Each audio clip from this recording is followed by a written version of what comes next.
council and EOC. These are team A, Ardana member. By the way, I'm the team leader. By the way, my name is Jasmine Group Alvarez. I'm from Department Disaster Resilience and Management, and this is my team.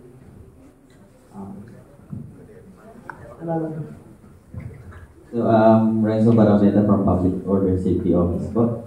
Logistics po. Jonathan Kanya po, galing sa Office of the Official sa Operations po. Ronaldo Manumbas po from City Health Office, Logistics po. Good morning po, Raymond Moreno from City Security Office po, Gladys po. Good morning po, FO1 Maria Isabel from BFP po. Good morning, Mayor. Good morning, Council. I'm Nestor Rino from DDRN Operation. Good morning po, Mayor. Good morning po sa lahat. I'm Mayor Palinan from BFP po. Ito po ang aming organizational structure. Nandiyan na po.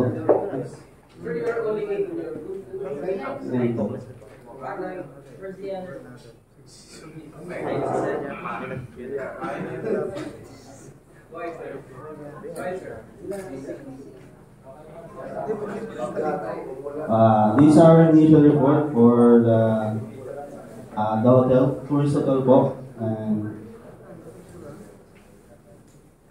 Bali sa Hotel Mango City po, dumating kami doon ng 10:20 in the morning po. Pero na-receive namin yung text ba 9:20 AM. Bali dito po Mayor and Council, dito po kami nahirapan dahil sa location na busy sa amin.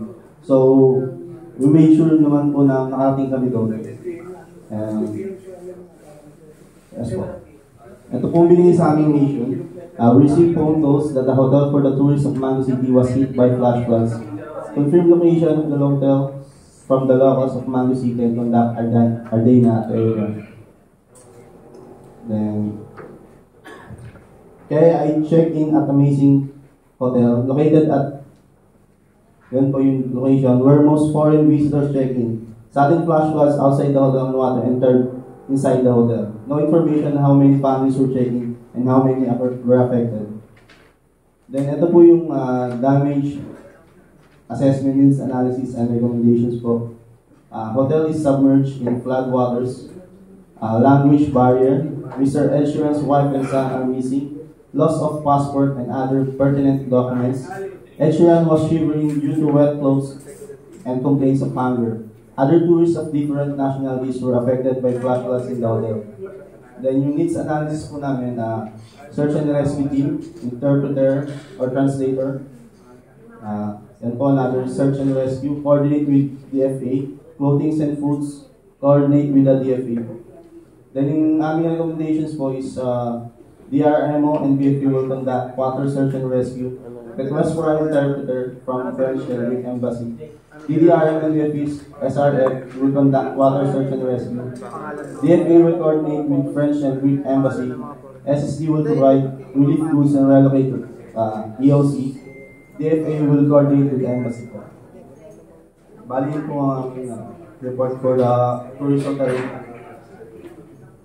Correction lang nung correction.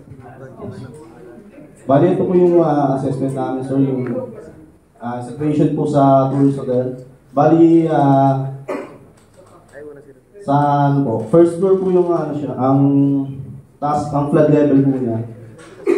Then nakausap po namin si Mr. Ed Sheeran, the French, and the other one is yung si George Spoilas po, na based po sa language na sinasabi niya, isa siyang Greek. Bali, mag-report po para po sa si Ma'am Sab. And for our, good morning po, again, FO Gonzales. And for our second site po, this is the residential area po. Type of disaster po, flood due to Typhoon Guapo. And we arrived at the area at exactly about 10:5400. Then we received a text coming from the COC that another media report that the chemical plant in the residential area was heavily damaged, causing leakage to the water supply system and contaminating the water source in the city. And NGO published a report indicating that the deaths in the residential area increased to 50. So validate the information. So upon arrival at the site, nakita po agad namin si KI, which is, in-interview po namin, extracted information from key informant PO1 Coco Martin po, na according to him po, negative naman daw po yung chemical leakage or spill. Before TC Guapo arrived in the residential area, according to RKII, 10 PNP personnel helped the pre-evacuation of most of the residents. Most of the houses were submerged in floodwaters. So, according to PO1 Coco Martin, yan po yung mga affected. Number of families, 3,000. Individual affected, bale, overall po is 10,000 individuals. We have also missing individuals, 200, and may 10 patay po. Yung breakdown po ng deaths is yung initial po pala nung una po kasi, ang sabi po ni Coco Martin po, according to him, 10 lang po yung patay. Pero nung kinonfirm po ng EOC na parang tumaas daw po yung death sa residential, we asked po the KI, which is Mr. PO1 Coco Martin po, kung tama po ba yung information na na-receive namin, which is na-verify po namin sa kanya na 30 lang naman po yung patay. So, meron po tayong 12 children, 8 female, and 10 male, mostly due to drowning. So, these are the damage assessment needs analysis and recommendations. So, 200 missing individuals. Kailangan po nito is to conduct search and rescue. So, nire-recommend po namin na to coordinate with the barangay for identification of the missing person. Deployment of DDRM, WASAR team, and BFP SRF to conduct SAR. So, next, damage assessment. We have 30 dead persons. So, ang kailangan po natin dito is cadaver bags and mass burial site. So, we recommend to coordinate with the barangay for identification of the dead person. City Health Department or City Health Office will provide cadaver bags, DDRM, and CADO will assign burial site, funeral parlors for embalming and temporary storage of cadavers. So, next, damage assessment is the flood level reaches 3 meters above ground. So, kung makikita po natin sa picture, halos po abot-bubong po yung ating flood water. So,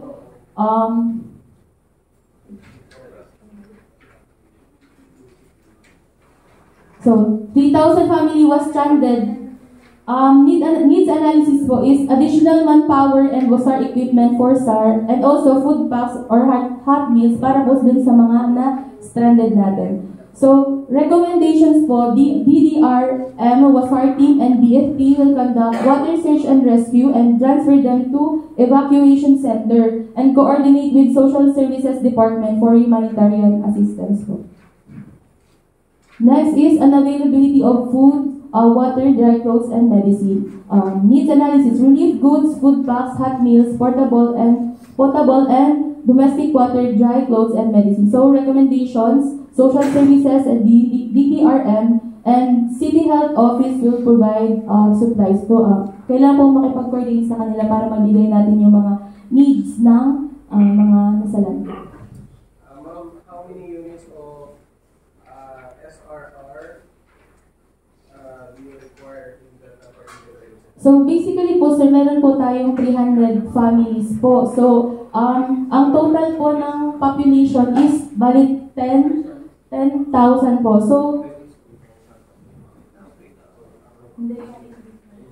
So bali po kasi sir, pag nagde-deploy po tayo ng rescue team or SRF or WASAR team, sa isang boat po, ang kasya po din is pwedeng 10 po.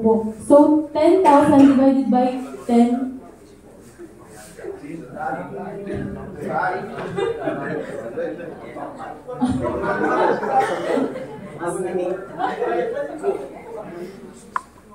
So, Paruan. so, Ayun. mga ano po, siguro po half ng, siguro po 30 or 50s pwede po. And depende din po sa equipment na meron tayo sa resources. So kung makikita niyo po sa pictures, halos abot buong po yung baha natin. So kinakailangan po talaga ng agarang tulong sa ating gobyerno. Yan po. So next presenter po is Sir. Good morning po, Mayor. City Council po. Dumating po kami dun sa third site po, sa evacuation center. Approximately 11:31 in the morning po. And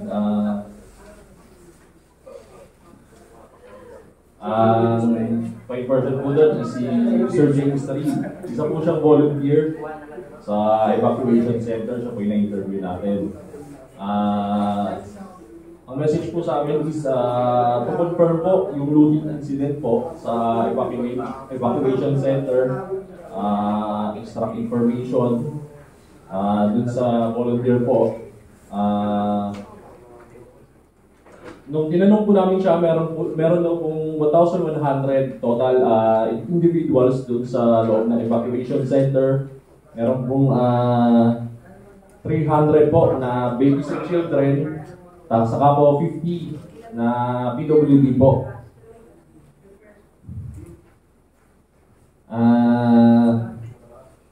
Ito po yung mga na-assess po namin. No?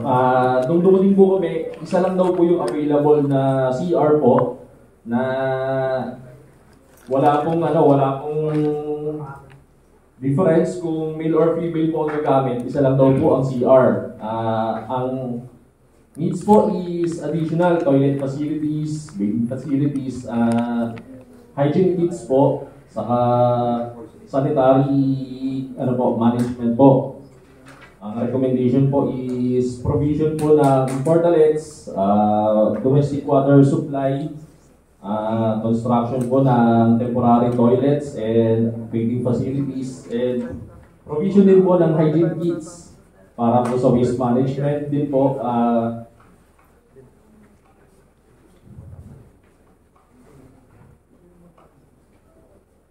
Provision din po ng jerry cans and ample supply of potable water.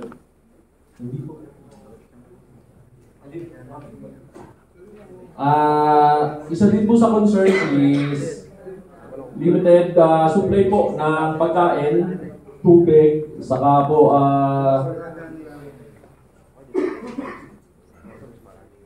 limited supply po ng pagkain po saka tubig. Ang needs po is clean supply po ng potable water po, no? Saka food supplies din po. So, ang recommendation po is magpadala po ng supply and ng water po saka pagkain. Yun po. Yung pangatlo po nating concern po is overcrowding po dun sa evacuation center. According po dun sa volunteer, masyado pong siksikan na dun sa loob po ng evacuation center, and ang needs po is yun po, additional evacuation center and provision po. Ang recommendation po is provision ng other relocation sites kung kung meron po available. Dahil nga po dun sa siksikan, nagkakaroon po ng sakit. Diarrhea po, lagnat, pagsusuka po, and wala pong help desk. So, ang needs po nila is help desk po, supply po ng gamot, other first aid kits po, saka po kung meron po tayong ambulance po para po sa yung required po dalhin sa ospital. Excuse me, sir. Yes, sir. Do you have the census of those ill children? According po dun sa volunteer po, wala po siyang data po, initial data po. So, yung sa recommendations po ng about sa health po, CHO po, medical help desk, isolation area, supply po ng medicine, saka other medicine supplies po. Saka po kung meron po tayong available na ambulance po para sa pag-transport po ng patients. According po dun sa EOC po, meron daw pong looting incident. So, tinanong po namin si volunteer po, and according po sa kanya, meron daw po na nagaganap po na nakawan po. Ang needs po doon is law enforcement po. Saka, yun na rin po yung recommendation, magpadala po ng personnel po na magbabantay po and magsesecure po nung security po sa facility. May I answer kasi wala po dito sa presentation namin. Meron po kaming na-interview na isa pong evacuee, si Mr. LeBron James po. Sinesegutan po niya yung mga mga kailangan po na hinihingi ng most evacuees. Food po, water, saka gamot po. And bukod po doon, nagka-request din po siya na kung makakahingi po ng tents or kung meron pa po na mare-relocate po because po doon sa overcrowding po.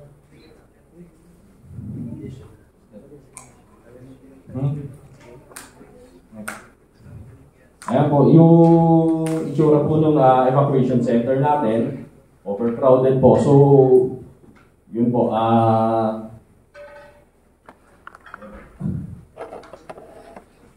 next pong mag-report po, Kaya mapagpalang umaga po sa inyo, magalang-galang na mayor and council po. Ito po yung pinakahuling task po na itinili po sa amin ng EOC. Probable disaster, type disaster flood due to Typhoon Guapo. Date and time occurrence 22 of August 2024. Site location, address, Apple High School, GPS coordinate. Ayan na po. Next, ayan po. Apple High School, EOC will receive several unsolicited text message that the entire Apple High School was completely submerged in flood. Validate the information. So, nagpunta po kami ng Apple High School at nakita po namin yung situation talaga na kahit yung teacher po is nakatungtong na po sa pinakamataas na bahagi ng lupa. Is yung teacher po, kasama po ang police po na may anak po doon sa school. So, damage assessment po namin is entire Apple High School submerged in water infrastructure. So, needs analysis po namin is SAR. Recommendation, DDRM will provide rescue boats for transport. Search and rescue.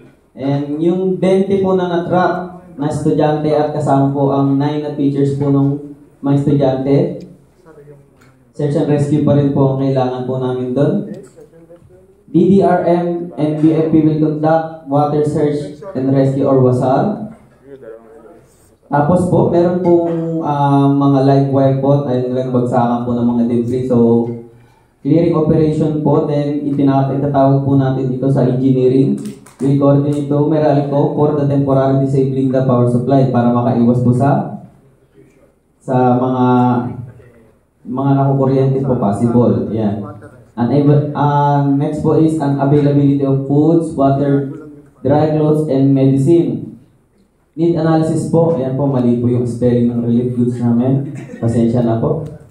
Food packs, hot meals, potable and domestic water, dry clothes, and medicine. Siyempre po, recommendation po namin is SSD, Social Services Department po. Yan. DDRMO and CHO will provide supply. Yung KIA po namin and one parent were hysterical po. Siyempre, unang-unang ginawa po ng team, pinakinggan po namin yung teacher na nag-hysterical dahil po bilang meron din naman akong partner na teacher, naiintindihan ko yung pakiramdam ng teacher kasi ang teacher is parang anak niya rin po yung mga estudyante. Tama po? So, ang need analysis po namin is mental health and psychological support. The recommendation po is CHD and NSD will provide mental health and psychosocial support po. Ito po yung litrato ng school. Halos po talagang delikado. Kasi kahit yung teacher nakasampa na po sa mataas na bahagi po ng lugar. So you're saying, sir, na yung teacher is parang anak niya na yung mga estudyante? Yes po. So yung teacher parang nanay? Yes po, talaga pong nanay po talaga siya. Kasi nanay na nanay. Kasi po yung police po, gusto niya po yung teacher. Sabi po niya, nakikipagbarilan po eh. Puputokan po yan. Tinanong po namin yung police, sabi po ng police, may anak po kayo ilan? Isa po, wala po silang teacher. Ayan po. Ayan po, thank you so much po. Kami nga po pala ang Team A. At maraming salamat po, Mayor, sa pakikinig at wala.